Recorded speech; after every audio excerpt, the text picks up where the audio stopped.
Olá, bem-vindo ao meu canal, aqui é Ferri Pereira e neste vídeo vou te mostrar como fazer uma edição fotográfica profissional usando o GIMP. A imagem você já sabe qual é, o resultado também, então bora sem enrolação fazer isso passo a passo nesse processo. Para começar, com o GIMP aberto, duplo clique com o botão esquerdo do rato sobre a região da janela de imagem para abrir o gerenciador e procurar a imagem que você quer editar. A imagem que eu quero é essa, beleza? Ctrl J para ajustar a imagem, a janela, caso necessário. E a gente vai trabalhar aqui com edição não destrutiva, tá? E no que consiste isso? Você vai fazer edições fragmentando os aspectos da fotografia. Luminosidade, chroma, matiz. Esses são os três aspectos principais e só vou mencionar esses, pois a gente vai trabalhar com o modo LCH, tá? Então, vamos lá. Para que você entenda tudo isso, Shift Ctrl D para duplicar a camada da foto original. Você vai começar renomeando a camada, tá? Para se organizar, porque a gente vai trabalhar com muitas camadas. Então, duplo clique sobre o nome da nova camada, ou F2, com a camada selecionada, e mude o nome da camada para luminosidade, pois é a primeira coisa que a gente vai manipular aqui. Modo de mistura de normal para luminosidade LCH.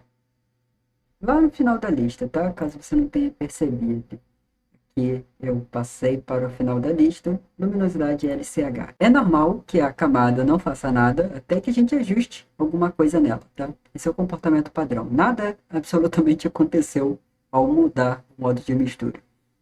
Porém, agora ela é uma camada transparente já, tá? E o que a gente ajustar de luminosidade vai interferir aí nessa camada. A gente vai conseguir ver o resultado. Então, vindo no menu Cores, a gente tem algumas formas de fazer ajuste de luzes e sombras na nossa imagem. Porém, eu vou te mostrar o que eu realmente usaria se eu entregasse um trabalho profissional. E eu gosto de usar brilho e contraste porque ele me dá um bom controle de ajuste, tá? É melhor do que exposição, melhor do que níveis, curvas, ok? Brilho e contraste é o mais adequado para o meu gosto. Além deles fazerem basicamente a mesma coisa, você sabendo usar, você vai ter sim o mesmo resultado, pelo menos parcialmente. Ali a gente tem sombras e altas luzes que tem pequenos ajustes, né? De espalhamento, dureza, concentração da luz, mas em questão de aspecto de luz e sombra, você só quer mexer nos valores, tá? Subexposição, superexposição, você acaba conseguindo fazer a mesma coisa com níveis, curvas, brilho e contraste, exposição, tá? É isso. Aqui eu vou começar deixando esses valores, tá? 16 e 24 são valores que eu uso com bastante recorrência. E por que isso? Porque eu tenho um bom contraste, o preto não está totalmente queimado, tá? Eu ainda tenho a informação aqui. E, cara, ó, é um preto bem limpo, tá? Eu gosto disso aqui, tá? É preto bem forte. Se você quiser fazer uma edição mate, o que você tem que fazer? Você vai fazer o sentido contrário do trabalho. Você vai diminuir o contraste da imagem, tá? Desse jeito. Mas eu gosto do preto bem cremosinho, tá? Mas não totalmente perdido. Como ficou pra cá, ó, pode ver que o preto ficou totalmente perdido, virou, mesmo que pintar aqui de preto com o pincel duro, perdeu totalmente a informação. Não é isso que eu quero isso aqui, tá? Beleza. Shift Ctrl D, sob a camada de luminosidade, a gente vai duplicar essa camada, vai renomear ela para Chroma. Renomeou, você vai mudar o modo de mistura para Chroma LCH. Quando a gente criou essa camada, mudou o modo de mistura, a gente trouxe um pouco de informação da luminosidade para cá. O que você fez aí? Você conseguiu perceber a diferença? Você está satisfeito com os valores? É até um valor adequado para a minha imagem. Mas eu gosto de um pouco mais. Então, vou abrir cores, matiz croma. Com a camada de croma, a gente não mexe com nada mais, tá? Do que croma. Só croma. Então, luminosidade? Não. Matiz? Não. Saturação? Não. Rui? Não. Então, apenas croma. Puxou para a direita para aumentar o valor. Eu tenho o valor de 10, pois eu arrastei mantendo o Ctrl pressionado. Então ele vai pular em valores fixos. Como eu só puxei um pouquinho, ele jogou para 10. Tá legal? Tá sim, tá? Mas para mim já está no limite do aceitável. Então eu vou colocar aqui o valor 6. É um valor que eu gosto de usar. E o grande segredo da edição profissional é você fazer a edição de pouquinho em pouquinho, de gole em gole, para você chegar no resultado final. E como a gente já está trabalhando aqui com edição não destrutiva, se você errou a mão em algum aspecto, facilmente você pode se desfazer dele sem desfazer todo o trabalho que estava antes. Por exemplo, se eu errei luminosidade, eu não preciso me desfazer de croma. Basta eu apagar a camada de luminosidade e começar de novo. Duplica a camada da foto original, cria a camada de luminosidade, ajusta a luminosidade e segue em frente. Tá?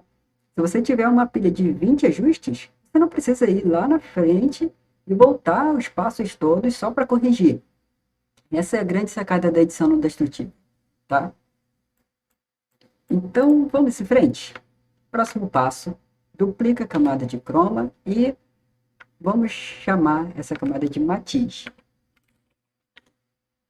E muda o modo de mistura para matiz também. Vindo em cores, você vai fazer o seguinte. Matiz saturação. Cor verde. Por que eu estou escolhendo a cor verde? Porque eu quero mudar a cor da vegetação, tá? E aí,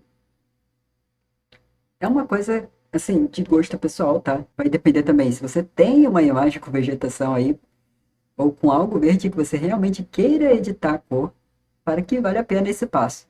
É um passo opcional.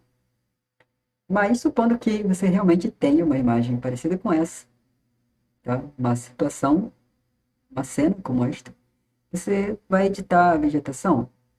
Você vai selecionar a cor verde, puxar a sobreposição para espalhar o verde, a cor que a gente vai editar, porque é para isso que a gente está com a camada de matiz. Desse jeito, ó. Vou colocar aqui já o valor certo, 75. É o valor que eu quero usar aqui. E aí, o que ele pega? Usar sobreposição espalha o verde entre tons semelhantes, porque ele é bem específico, tá? Quando a gente tem o valor definido aqui, verde, ele vai identificar esses tons de verde na imagem. E o que acontece se a gente editar aqui, ó? Olha o que aconteceu com a imagem. É bizarro isso aqui, tá? Então, quando você espalha, você está dizendo para o GIMP que você aceita que ele espalhe a cor que você escolheu sobre tons semelhantes de verde. No caso, porque eu já escolhi a faixa verde, tá? E é isso aí. Olha a diferença de com sobrepor, de sem sobrepor, né? Antes e depois, tá aí. Esse é o motivo pelo qual você deve usar sobreposição, tá? Em alguns casos, quando você faz uma edição de saturação, luminosidade, matiz, e você não está conseguindo alcançar aquele tom naquela região específica, você fala, pô, mas isso aqui é branco, isso aqui é amarelo, e não está alcançando, você deve usar sobreposição, nunca se esqueça disso, tá? Vale para todas as cores. Pô, tirou foto do mar, você quer mudar a cor desse mar, que tem um certo tom de azul, mas você quer que fique diferente. Pega a faixa azul, aumenta a sobreposição, altera matiz, tá? No caso aqui, como a gente está mexendo com matiz, nada de luminosidade e saturação interfere nessa camada e não adianta você mudar, que não vai ver resultado algum. Mas, se a sua questão for só cor, muda a cor, que você vai ver que o resultado vai ser totalmente diferente de usar com sobreposição de usar sem sobreposição. Entendido? Mas eu vou voltar aqui para o canal verde E é só isso que eu vou fazer, tá? Ajustar matiz, menos 75 para chegar nesse tom para vegetação. Clico OK para confirmar. E agora a gente vai fazer os finalmente. A gente vai voltar na camada de luminosidade e vamos fazer o famoso Dodge and Burn. Aqui a gente tem algumas coisas para falar sobre. Eu, no caso, vou te explicar como que usa. Você vai ver aqui na ferramenta de pintura, procurar por subexposição, superexposição. O nome original dessa ferramenta em inglês é Dodge and Burn, caso você use em inglês, o programa, o GIMP. E você vê que ele é como uma ferramenta qualquer de pintura manual, um pincel, certo? E o diferencial dele está aqui embaixo. Como é que funciona? Baseado na ferramenta original, tá? Com o idioma inglês, a gente tem aqui Dodge, que é clarear, Burn, queimar ou escurecer. A tradução está errada, tá? Se a gente está aqui com o tipo subexposição, o nome sugere que você vai subexpor. Você vai escurecer, mas não é, é ao contrário. Você vai clarear. E se você vai fazer burn, você vai queimar, você vai escurecer, e não clarear, como sugere aqui o nome da opção, superexposição. Uma tradução errada, e eu estou te alertando a isso. Faixa, como é que usa a faixa? Seguindo a instrução do manual, faixa determina a faixa em que você vai editar. Se você já começou seus estudos de fotografia, ao menos, ou se você já está acostumado a trabalhar com imagens de outra forma, fazer manipulação de outros tipos, tá? Fazer peças de design, você deve saber sobre cores e luminosidade, e por alto você sabe, pelo menos, sobre isso aqui. O que são essas faixas? Sombras são tons realmente escuros, tá? A roupa dela pode ser considerada um tom de sombra. As sombras mesmo da cena, tá? Que são regiões da imagem que tem pouca luminosidade. Tons médios é o meio termo, não é nem claro nem escuro, é o meio. Então, a gente tem aqui a vegetação, que é um tom médio, tem a pele dela, que é um tom médio, e é nessa faixa que eu vou trabalhar. Mas para terminar a explicação, tons claros. O que são tons claros? Luzes, tons brancos ou com bastante luminosidade, tá? E com saturação baixa também. Que aí você tem pouca cor e mais branco, tá? É isso que quer dizer tons claros. Eu vou trabalhar com os tons médios. Vou voltar aqui o valor para 50, que é o valor padrão da ferramenta, ok? Vou aumentar o pincel, o tamanho dele, mais ou menos por aqui. E vou trabalhar com o pincel mais suave que tem à disposição. Esse pincel, tá? Recomendo, tá? Não escolha o pincel duro, mas se você quiser testar outros pincéis não tão suaves, fique à vontade, tá?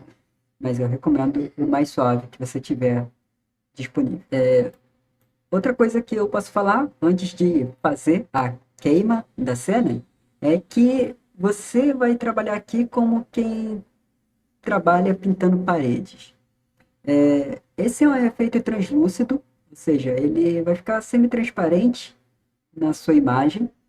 E o que acontece? Quando você pinta com essa ferramenta e você não completa toda a área de uma única vez, tá? Aquilo que você quer, e você volta a usar a ferramenta, digo no sentido de você começou aqui, fez a metade, parei aqui, mas eu quero terminar para esse lado aqui também, para a esquerda. E você soltou o clique. Quando você continuar, você passar aqui, ó, um pouquinho por cima de uma área onde você já havia feito, você vai ver que vai ficar uma marcação grotesca aqui, mais escura, no caso de Burn, tá? E o mesmo vai acontecer no caso de Dodge, tá?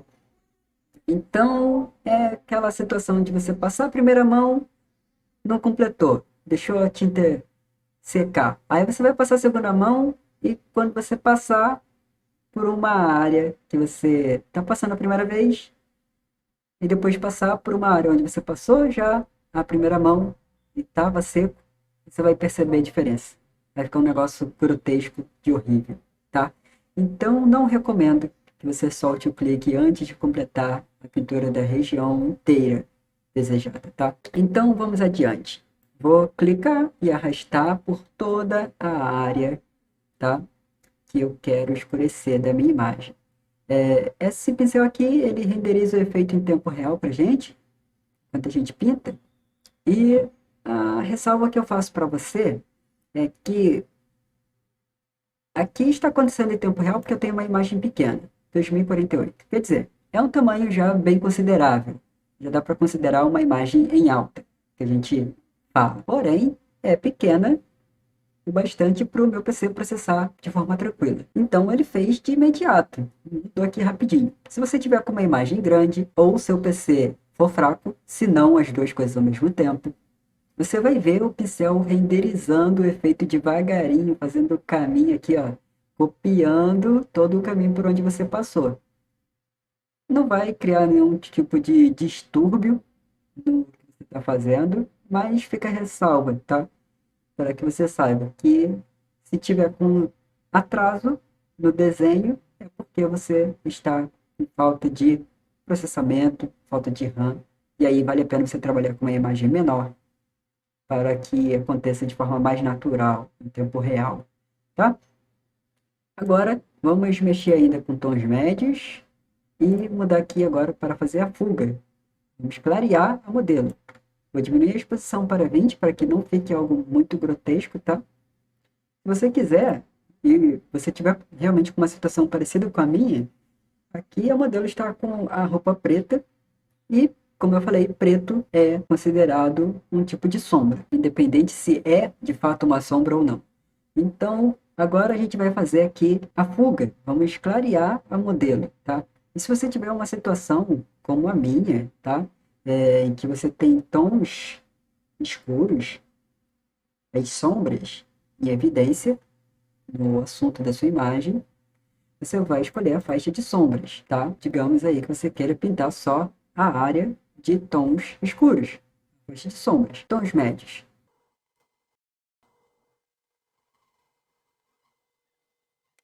E aí, beleza, você está aqui, já concluiu essa parte e a imagem está feita, tá? Em questão de edição de cor, luzes, o básico, já estou satisfeito. Porém, observe aqui, como eu mexi com chroma, né?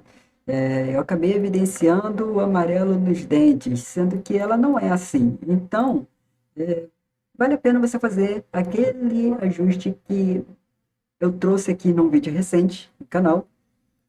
E para corrigir então a cor dos dentes, você vai fazer o seguinte. Nesse caso, eu vou fazer desse jeito. Camada, foto do que é visto, e eu vou fazer uma seleção. F para a ferramenta de laço e vou selecionar os lábios desse jeito, tá? Pegando os dentes e metade dos lábios para fazer o contraste.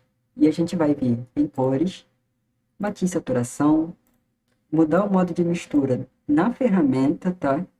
O modo da camada continua no normal. E vou mudar aqui cor.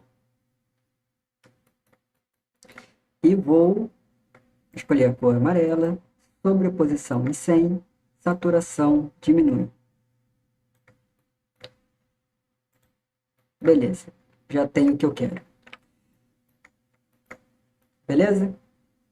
Isso aqui é um processo realmente de finalização. Se você vai mexer com as cores e não apenas com luzes, pode acontecer também, tá, de você mexer com luzes e você ter uma interferência nos dentes. Agora você sabe como corrigir.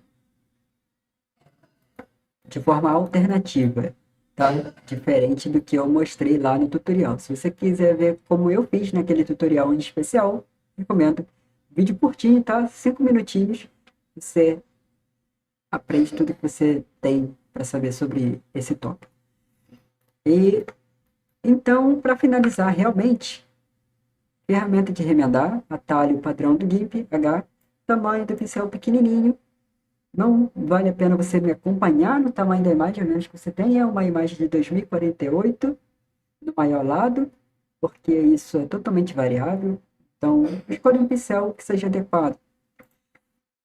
Você vai pegar aí uma região da pele que esteja limpa de problemas e neutra de luz e sombra, e você vai pintar por cima, tá?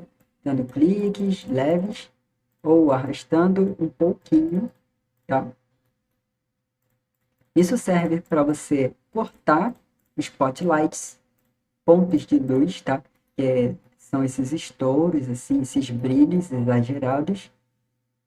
Tamanho 30 não está sendo suficiente, diminui mais o pincel, tá? A intenção aqui não é apagar totalmente a luz, mas tirar o estouro, tá? Tem um pouco aqui na bochecha, 50 é muito, 20. Se eu arrastar, ó, pode ficar com a marcação de perto não parece tanto, mas de longe sim.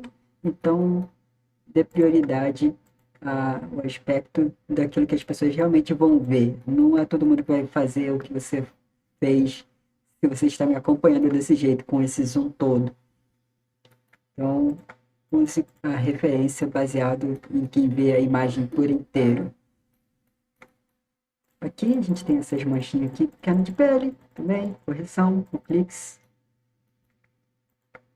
Aqui tem esse foco de brilho também. Pronto, neutralizei um pouco do brilho da pele. E é isso aí, cara. Tô satisfeito, edição finalizada, tá? Vamos completar aqui a situação vendo antes e depois. Antes, depois, antes e depois, olha a diferença que faz uma edição bem feita, né? E aí, agora é só você correr pro abraço. Salva, exporta a sua imagem, Ctrl S para salvar, Ctrl E para exportar, exporta num formato legal para você postar na internet, JPEG, PNG, tá? Adequado aí para você ver em qualquer aplicativo de galeria de imagem. Então, é isso. Se você é novo no canal, gostou desse tutorial, quer ver mais tutoriais como este, se inscreva aqui no canal, ative o sininho das notificações, tem vídeo novo toda semana. E também vou deixar na descrição o meu Instagram, @ferripereira, para você ir lá me seguir e conhecer o meu trabalho na fotografia. Eu trabalho realmente na área de fotografia de retratos e todas as edições são feitas com software livre. Atualmente eu migrei o meu fluxo do GIMP para o Darktable, para esse tipo de edição. No mais, eu vou ficando por aqui, vou ficar agora na guarda do seu feedback, deixe sua avaliação, o seu comentário, diga aqui o que você achou, deixe suas perguntas, críticas e sugestões para os próximos vídeos. Muitíssimo obrigado a você pela audiência e até mais.